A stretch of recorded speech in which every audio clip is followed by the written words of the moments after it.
amadini aratandukanye ariko umugambi nawo ni umwe.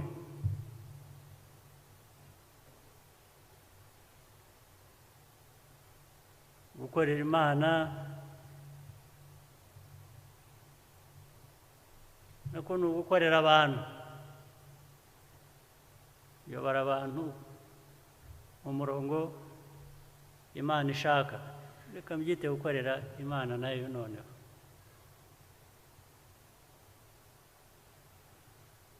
Usibye bamwe barengwa baba bakorera Imana bageraho nabo bakaba Imana.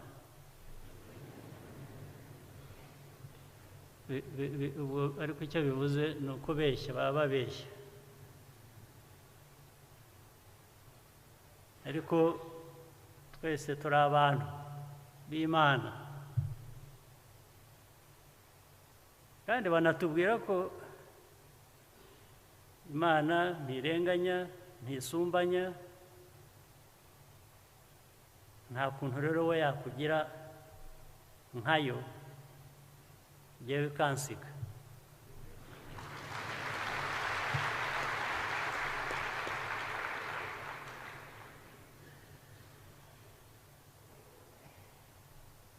Hari abantu bimaze igihe kinini abantu bakaza bakambwira ngo bamfitiye ubutumwa, nkabakira na vuba aha ngaha, ntabwo ari kera. Bambwira ko Imana yabatumye, mbatega amatwi. Ariko nubwo mbatega amatwi ntabwo mbemera.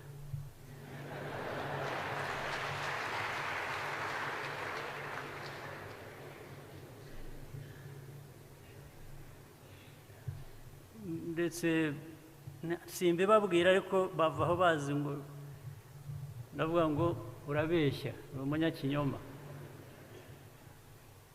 Impamvu ni imwe. Uje ukanyigisha imico myiza, ibitekerezo byiza, ndetse ukaba wanambwira aho nkosheje, ukanyereka uburyo ubwo ari bwo. Ibyo nabyakira neza, tukabigira n'impaka. Ndetse wenda nkaza kugeraho numva koko uri mukuri, bigatuma nakubwira ko nemeranya nawe, ndetse nkaba nahindura agiye uko natekerezaga cyangwa ibyo nakoraga. Ariko uje umbwira ngo watumwe n'Imana. Mubo Imana yatuma mu by'ukuri n'igihe abanza guhera.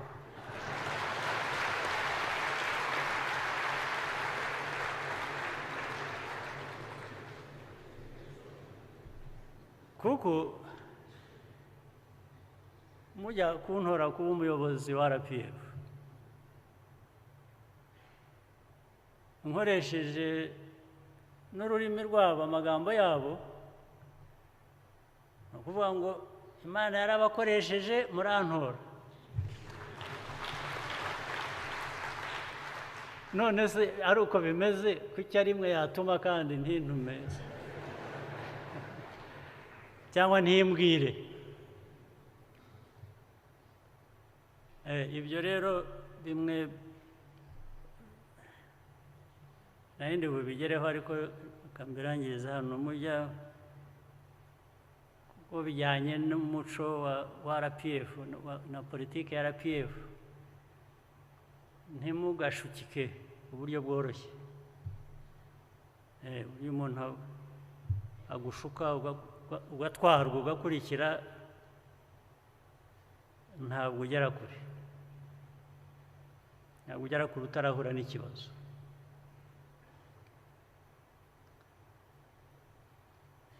Uburyo rero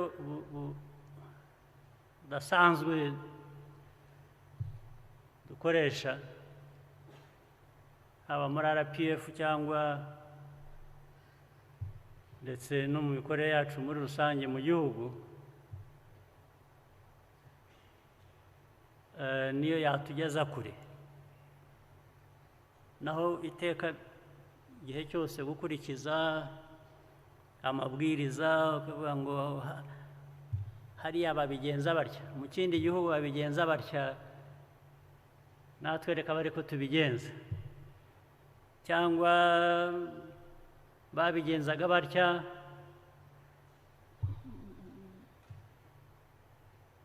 hano ni uko bigomba kugenda, ibihinduka. Ndetse natwe ubwo n'ibyo twavuze ngo tuzaba dukora gutya, ni ibintu bigenda bihinduka, ni ibintu biri dynamic.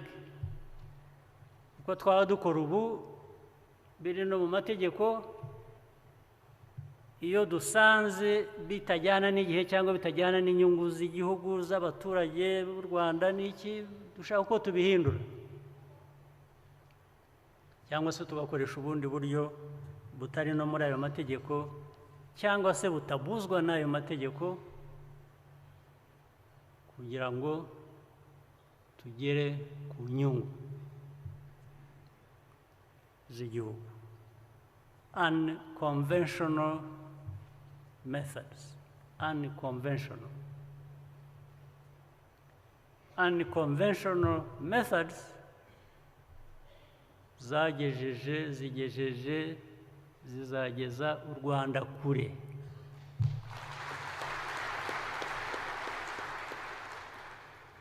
Ntabwo mvuze ngo conventional methods tuziveho, uburyo busanzwe bumenyerewe ndetse wenda abantu banemeje baganiriye, ntabwo mvuze ngo tubiveho, oya.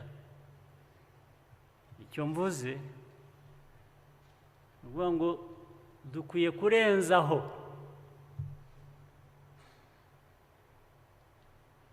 ntabwo twagumaho, ntabwo twaba ingwate, dukwiye kurenzaho tugakora ibindi. Niko igihugu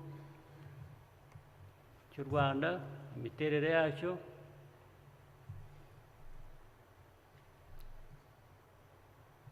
ubudasa bw'igihugu, nicyo bidusaba. Ni nayo mpamvu rero twifuza imbaraga, ubushobozi, ubumenyi bwa buri wese,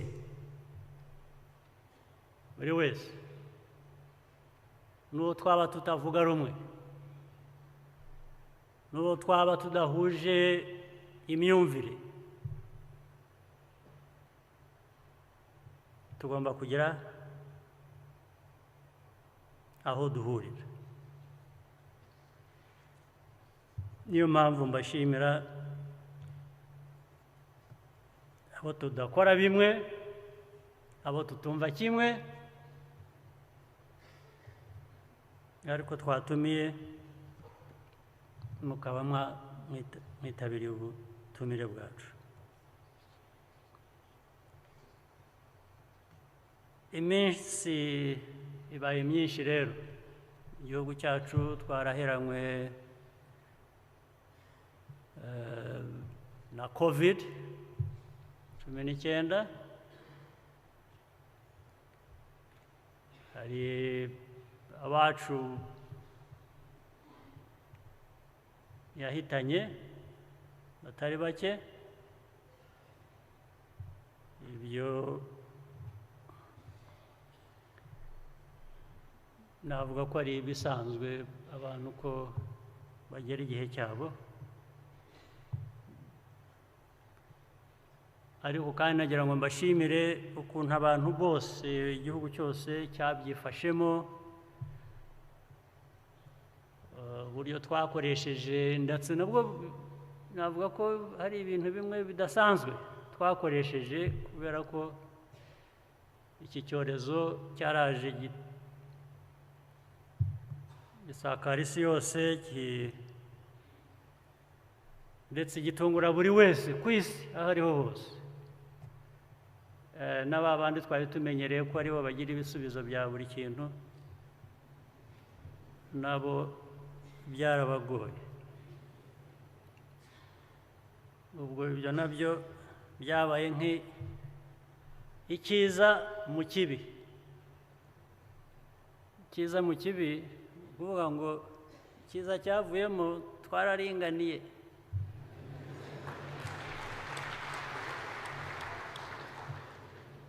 Byabaye nka bya bindi by'uko dukwiriye kuba tungana turinganiye imbere y'Imana. Icyorezo nacyo cyaraje mu buryo bwacyo kiraturinganiza. N'aba bandi twayaga tugana bafite ibisubizo bya buri kintu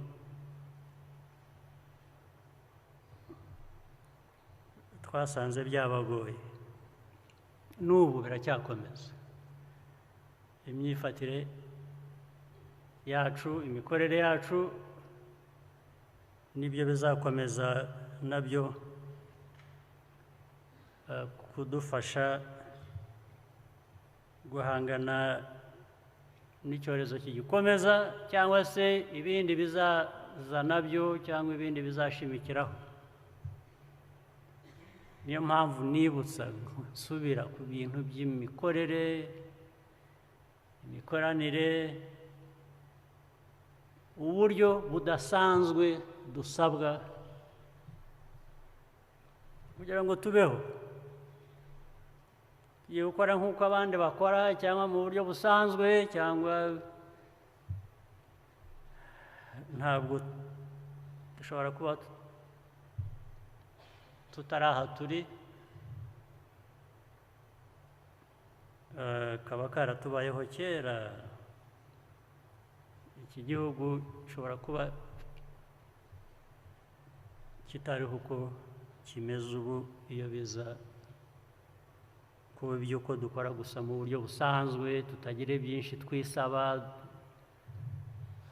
buri umwe asaba undi, tugashyira hamwe n'imitekerereze itandukanye.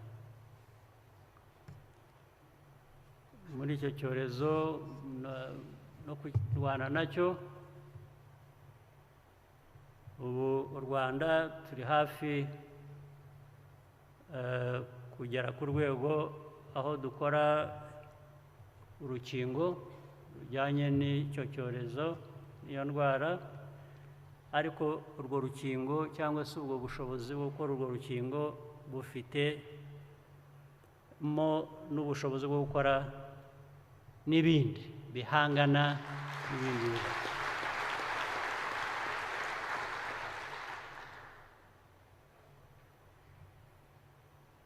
Hanyuma icyorezo cyahitanye ubukungu, cyarabuzahaje cyane. Ubukungu bw'igihugu bwacu, ubukungu bwacu bwarazahaye, n'ubukungu ku isi hose nabwo bimera gutyo. Ariko natwe twese hano ibyo dushinzwe n'iby'ubukungu bwacu, tutibagiwe uko dukorana n'ibindi bihugu. Maze rero ibyo navugaga, no mu kibi havamo icyiza. Ibyo byose byabaye, ubundi biba bikwiriye ikikubayeho cyose kiba kiguye kuba kiguhwitura, ugatangira gutekereza. Ariko icyorezo uko cyaje, abantu bakajya muri lockdown, ibintu bigahagarara, nta bintu biva hanze twari tumenyereye gukoresha, nta bintu bisohoka, nta kwifungiranye mbese.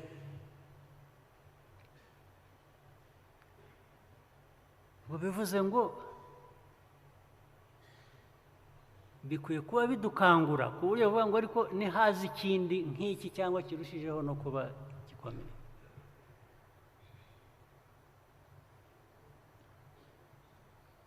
uba ukwiye gusubiza amaso inyuma ukavuga utari ku byo ubushobozi tudafite ubundi kuki tutabushaka kugira ngo ikindi kizajya kuza gisange dufite ubwo bushobozi. Ubwo ndagana ariko ubwo ibyo mvuga bifitanye isano n'ibindi biba ahandi ndetse n'ibyiyongereye kuri icyo cyorezo. Niba hajemo intambara ari ibihugu duturanye, ari noneho no hirya cyane mahanga, izi ntambara za Ukraine, Russia, wajya uba ushaka kumenya ibyabyo bakakubwira bati n'ahandi no muri Aziya hari ibindi bigiye kuvuka, waba ugitekereza utya batari ko mu burengerazuba bwa Afurika ibintu bimeze gutya, waba ukigira utya bati n'Uburayi bwose bumaze kugira ibibazo kubera intambara, urumva isi yose ikaba ibaye ibibazo. Ariko si ibyo gusa, nk'ubu natwe mu bandi benshi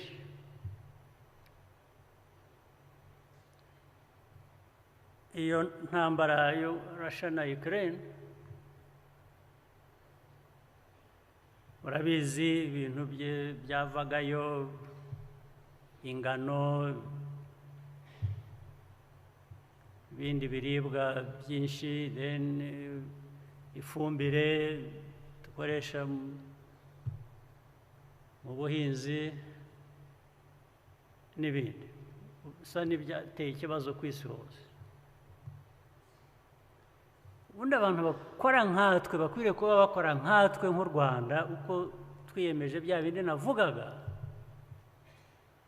Ibyo biba bikwiye kudukangura bikongera mu zindi mbaraga twari dusanzwe dukoresha. Kandi ariko murabizi ubundi njya kugira ikibazo cy'ingano ziva Ukraine,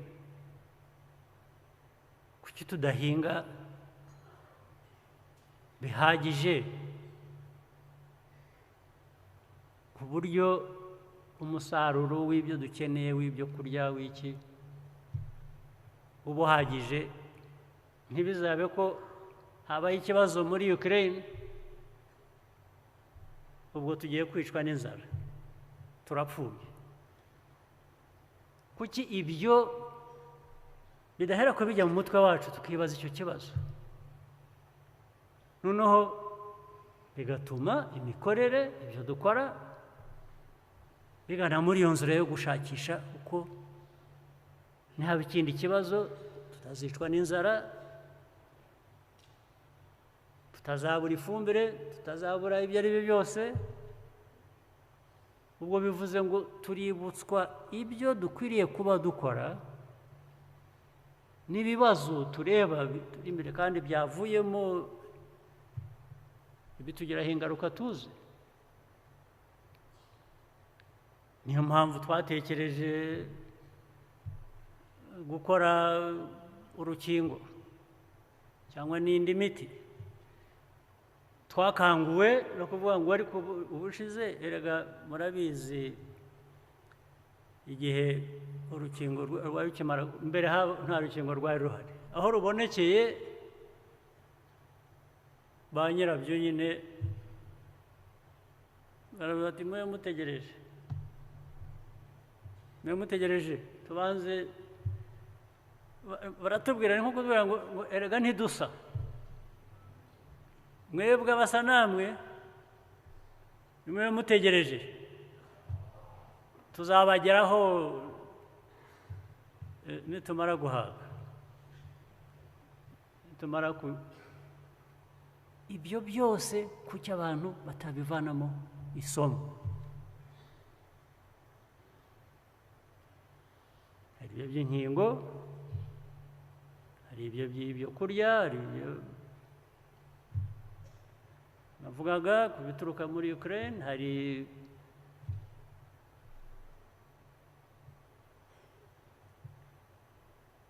ifumbire, hari n'ibindi dukoresha, ariko noneho RPF, ndagaruka mu Rwanda, government, leta y'u Rwanda, abanyarwanda, private sector, abikorera, ndetse n'ab'izindi nzego n'ab'amadini, buriya bose badufasha mu nyigisho zo tugashyira iruhande imico mibi twibanira nayo, ndetse aba banyamadini bahora basubiramo batubwira ibidakwiye gukoreka, tukabishyira iruhande tukabivaho tukajya erega ku bijyanye n'ubuzima bwacu. Ibyo ni bijyanye n'ubuzima bwacu, ubuzima bw'igihugu, bw'abantu. Nakweretse ko biva ku Rwanda bikagera ku isi hose, ariko ibibazo iyo biri ku isi hose wowe uba ureba ibyawe, abawe, kugira ngo ushobore kubinyuramo.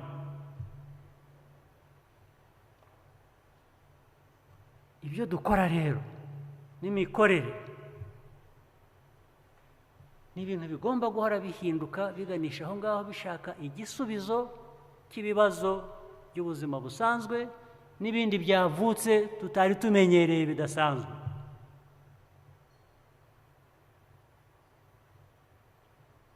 Niko bigomba kugenda, nta kundi. Niba dushaka kubaho, niba dushaka kuba uko twifuza kuba, kubaho neza,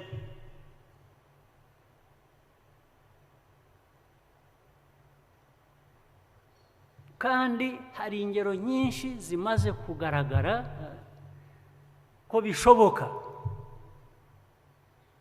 ko dushobora kugera aho twivana tukagera aho twigeza. Ntabwo bipfa kuba gusa, ntabwo ari ikintu bucya ukaba wageze ku cyo wifuza, ntabwo ariko bigenda. Uragikorera, uragiharanira, cyaba ngombwa ko ari ijoro. Hari bimaze kugaragara, igihugu ntabwo kigeze aho kigeze ubu. Abantu baza bagatangara batari bagera mu Rwanda, ngira ngo twebwe ba nyirarwo nitwe wenda tutanabizi, ariko abandi baraza bakavuga ati ariko uru ni u Rwanda ruvuye hahandi twumvise cyangwa twayaga twumva. Kubera ko hari ibyakozwe, ndashaka kubikoresha nk'urugero rero rw'ibishoboka n'ibindi byakorwa, kuko nubwo abantu bakwishimira ko hari aho tugeze muri ibyo, mu by'ukuri ntaho turagera. Ni nko kuba tuvuye aha, aho dushaka kugera ari hano, ariko aho turi ari aha, twareba abandi ndetse tugasanga baraha. Ubwo se wareba gusa inyuma ukabona ko hari abakuri inyuma, ibyo bikaba birahagije ukishima? Ngira ngo twebwe icyo dukora dukomeza tureba imbere, urugendo dusigaranye kugera hahandi. Ibyo byabasigaye inyuma bandi ntabwo byaba urugero rwiza, nta n'ubu ukwiriye kurebayo.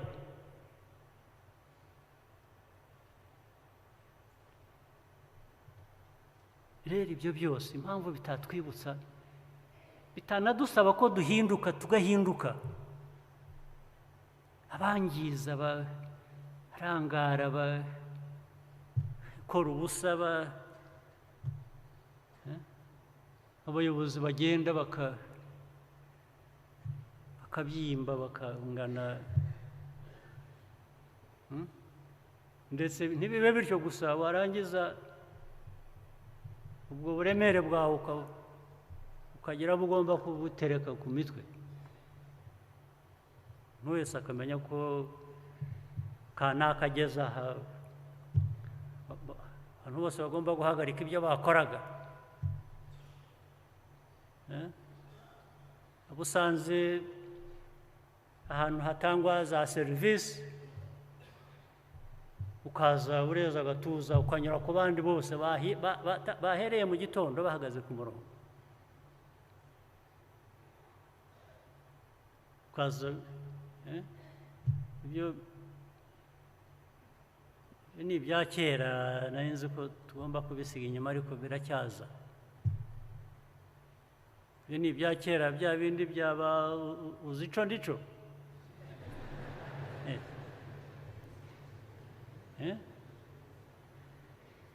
numvise ko hari uwabahaye igisubizo cyiza arabura ngo uri ico ntazi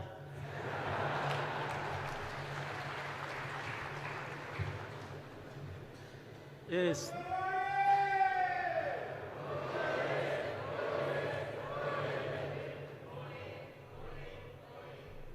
ukora ibyo aba ari ico ntazi mubihagarike mubiveho ibibazo dufite guhangana nabyo aho tujya ibyo dushaka kugeraho birenze ibyo inshuro nyinshi ntabwo ikibazo cyawe gikwiye kwikorerwa n'abandi bantu abo wari ukwiye kubaho gufatanya nabo cyangwa ufasha kugira ngo ibibazo dufite bikemuke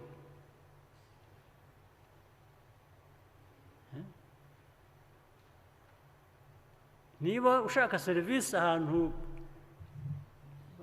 ubundi n'iyo mirongo yari ikwiye kuba dushaka uburyo icika abantu bakabona serivisi batagombye kujya gutora umurongo ariko niba habaye gutonda umurongo buri wese awutonde cyangwa se kubera kuri igitangaza hari uburyo wakwishyura ntabwo ari bituga mvuga ntabwo ari ugutuga hari charges abantu bashyira kuri serivisi hari icyo bashyiraho kugira ngo ukibone mu buryo bwihuse wishyure ariko utagombye kujya kunyura kuba ari ku murongo ibyo mvuga ntabwo rero ari amagambo gusa dukwiye no kujya dusuzuma buri gihe imikorere yacu imico muri iyo mikorere yacu ku buryo tunabihindura ntabwo ari ukubisuzuma gusa bigomba guhinduka byanze bikunze igihe cyose twahuye n'abayobozi aho duhurira hose haba mu nama y'abaminisitiri haba izindi nama ngirana n'abandi bayobozi hari inzego z'umutekano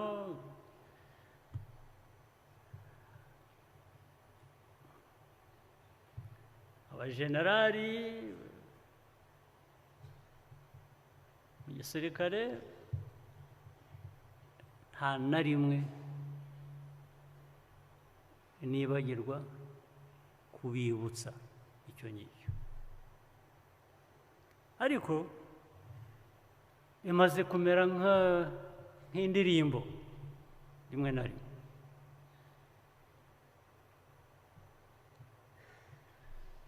umuntu akavuga kandi abantu bakemeranya nawe ko ariko bikwiriye kugenda ndetse bagatanga n'ibitekerezo byiza yongera ku nama abagiraga cyangwa n'abagishaga ariko abantu basohoka bajya hanze mu mirimo bigasa nk'aho nta cyabaye nta kiganiro kigeze kiba nta nama twagiye nta mikorere mizima tuzi tugomba gukurikiza, ntabwo ari ukubikorera, ntabwo ari gukora bizima cyangwa gukora uko bikwiye kubera ko hari ushaka gushimisha.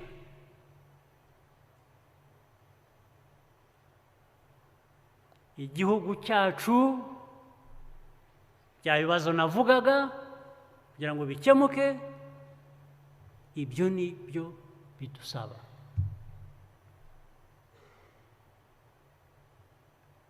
Ntabwo ari ikintu gikomeye kigoranye kumva.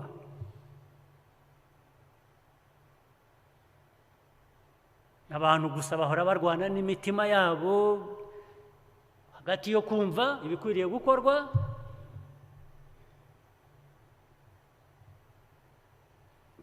n'inyungu zabo bwite. Hahora hari intambara. Asanga abantu benshi icyo kibi nicyo cyiganza kinesha imitima yabo. Ibyo bye birangoye guhora ndwana n'imitima y'abantu. Ntabwo nabishobora, nta bushobozi mfite. Nimwe mufite ubushobozi bw'ibiri mu mitima yanyu, n'ibyo navuze mbere, n'Imana yanyu, namwe nimwe mushoboye icyo kibazo. Ntacyo nakorera imitima y'abantu cyangwa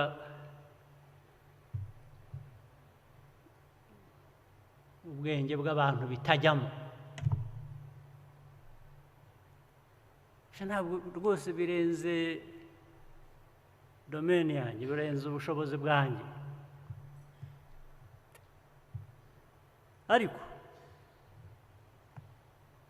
kubera nanone twese icyo duhuriyeho n'iki gihugu, kubera inshingano dufite,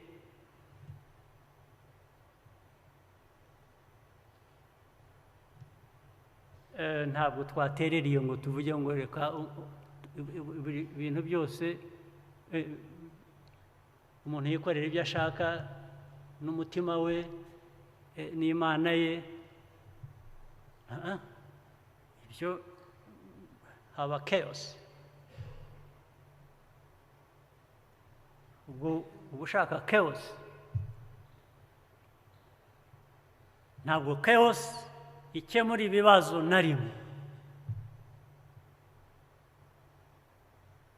Hagomba kubaho rero uburyo bwo gukurikirana, uburyo guhagarika ibyo ngibyo biba bidakwiriye kuba, kuko biratwangiriza twese, byangiriza igihugu.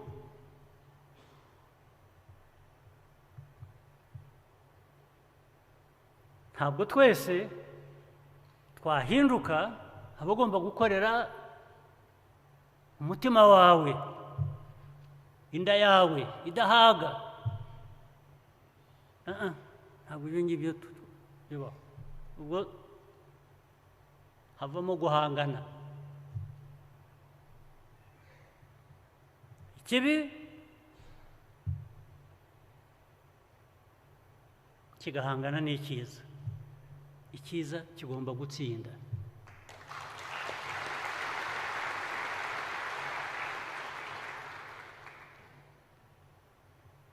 Ntabwo abakozi b'ikibi ari bo batsinda. Hari aho biba, hari aho byabaye. Ibyo ntibindeba. Ibindeba ni iby'aha ngaha iwacu mu Rwanda, mu Banyarwanda tuyobora. Inkozi z'ibibi rero zihanwa, zingingwa, zigira zite, zikanga, zo zigakomeza. Ntabwo zishobora gutsinda.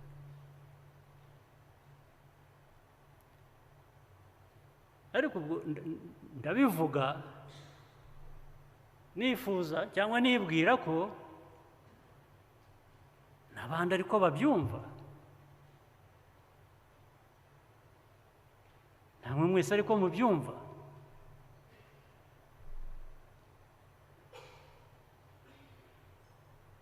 ariko kibi cyahora kigaruka kigenda kikagaruka kikajya umuntu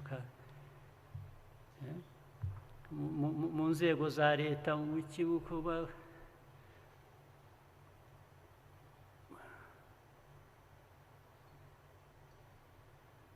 nubwo bivuga ntabwo ari byinshi cyane abantu ko icyiza kiracyatsinda,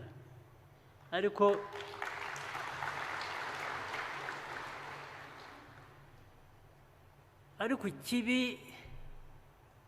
iyo gikomeje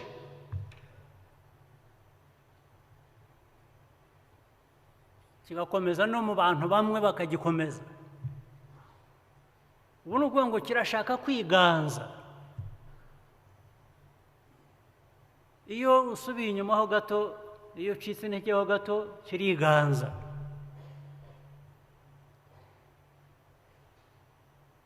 ntabwo rero bishoboka. mu byo navuga ngo dusuzume, twasuzumye n'ubundi n'ikindi gihe, n'uyu ni umwanya wabyo.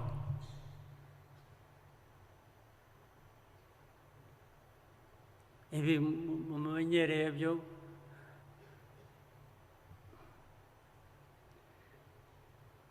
inkozi z'ibibi ku kazi mu nzego za leta bamubaza bati ibi, naho kugira ngo asubize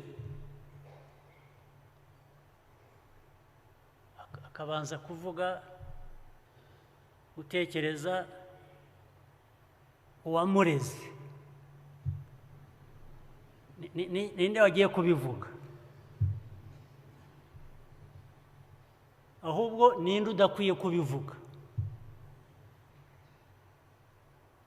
impamvu abantu batabivuga bakabikuvanamo ugakunda bikakuvamo. ikibazo ntabwo ari nde wagiye kubivuga, no, wakoze ibiki, wakoze iby'iki, bisobanure.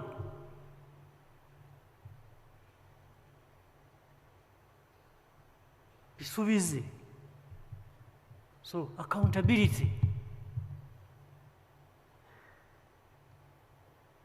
za ntego zacu eshatu.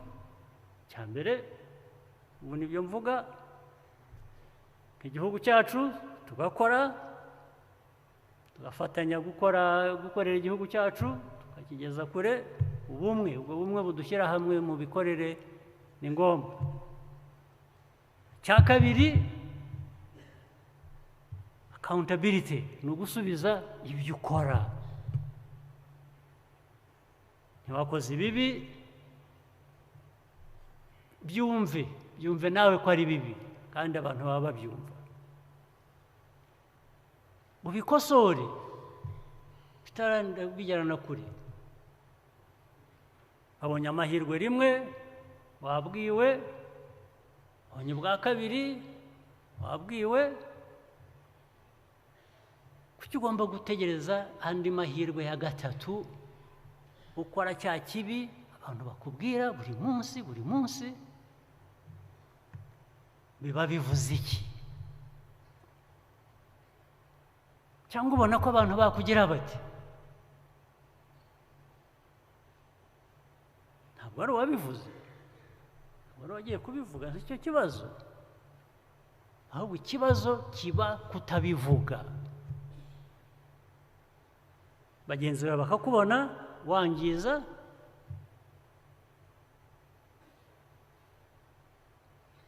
ntagire ukubwira ati sigaho. niyo we yaba atakigiyemo icyo kibi ngo agikore, ntakubwira ati sigaho, kubera ko ntibikwiye kuba bikorwa. ariko icyo bivuze ni ukuvuga ngo wa wundi nawe wenda nuko azi umunsi ukurikiyeho ko nawe azabikora. niyo mpamvu atakubwira. Ariko niba ubona ikintu ko atari cyo kidakwiye, wabuzwa n'iki kugira icyo uvuga?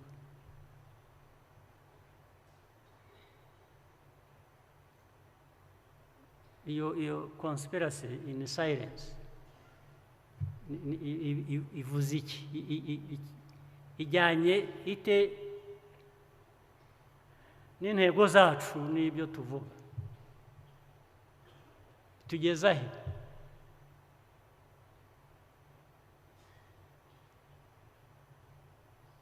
Buri munsi murabibona, mubyumva ku maradiyo, mubyumva hehe, kumva minisitiri,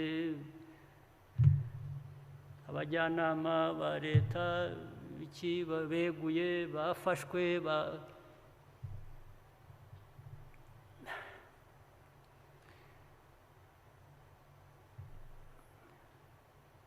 ubu rero bisigaye imico tugomba gushaka uburyo ubwo ari bwo bwose dukomeza kubirwanya. Hari ubwo rero umuntu yibwiraga ati niba abasaza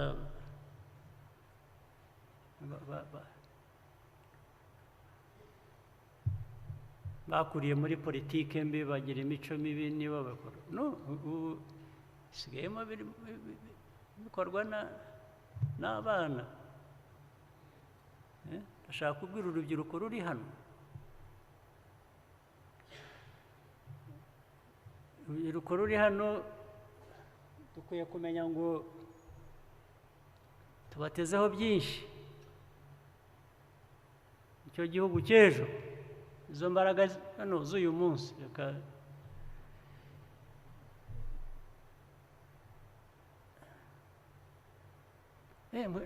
namwe mwajya mu mico mibi nk'iyo gute?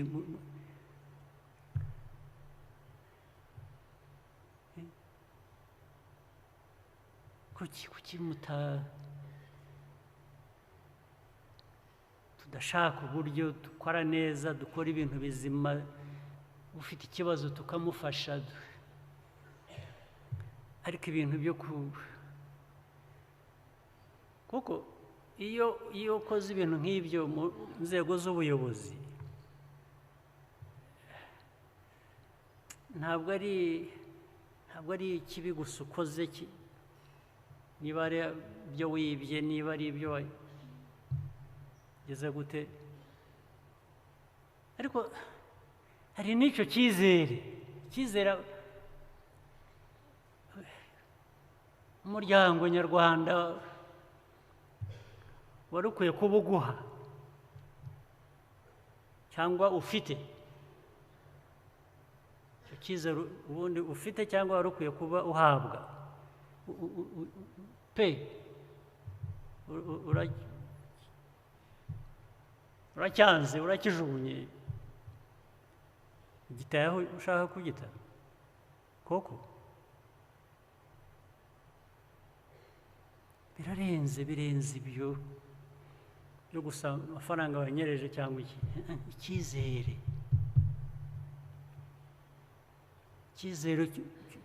kigomba kujyana n'ubuyobozi. Byagenze gute?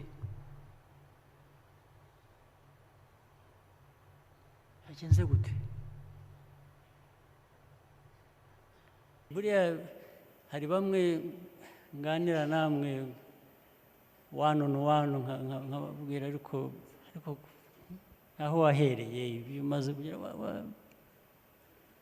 wagabanyije, wahinduye, bitarakugeza kure, nkabwira umuntu ejo kongera nkamubwira. Ariko iyo ukomeje ubwo koko uba ushaka iki? Kandi wibuka ngo uri mu buyobozi, ufite inshingano z'ubuyobozi.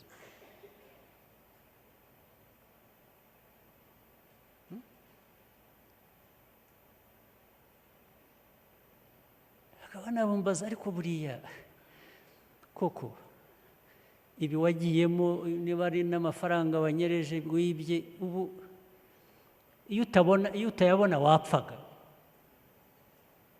Ubu iyo uramuka utayibye wajyaga kuba iki? ubu kandi abo biba ubundi ni nabo bafite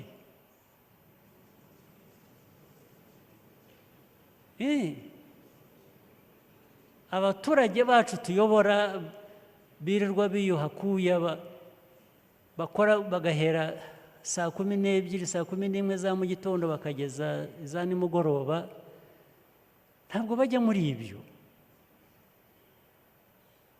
ariko sinzi indwara barimo rwose abantu ndetse bicaye bakigenera ibyo bigenera bazajya babona buri kwezi bazajya bagira bate ubu imisoro y'abantu bose ikabanza igatuza imitima yabo hamwe kugira ngo tugire amahoro buri wese akabanza akishyurwa kugira ngo bataduteza ibibazo akaba ariwe usubira inyuma akora ibintu nk'ibi kuva hamwe kugera ahandi kuri kimwe ni umururumba ni ukudahaga ni ukutanyurwa ariko hejuru y'ibyo ndabizi ko atari twese tubirimo uko turi aha ndetse abitwa ko batabirimo ndibwira ko ari bo benshi ariko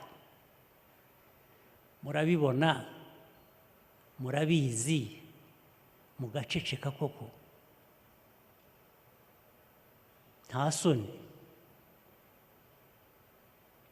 nta soni ukagira isoni zo kwerekana ikibi cyangwa kugihagarika cyangwa kubwira uwo wakibonyeho ukamubwira uti sigaho waba wananiwe kubibwira ukabibwira abandi ukavuga uti ariko ahangaha uyu muntu arangiza aratwangiriza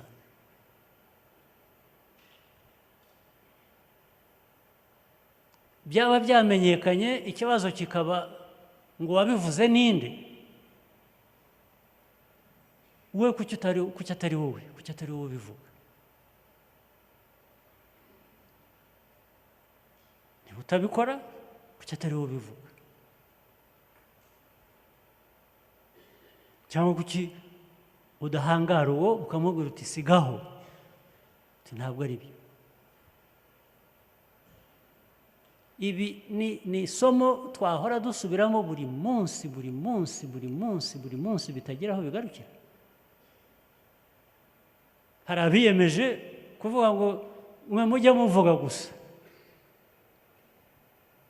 twe ibyacu kandi bazi ko ari abanyabwenge bazi ko ari ibitangaza bazi ko ibyo nabyo nibyo abantu bahinduye ngo mujye mu bintu byo kuba smart ubwo ari smart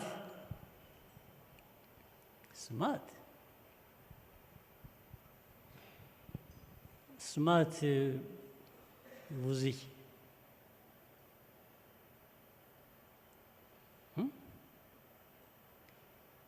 imico mibi mukabana nayo mukanga guhinduka koko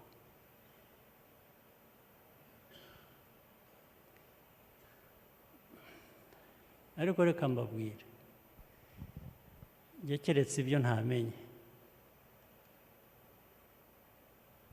ntawe urusimbuka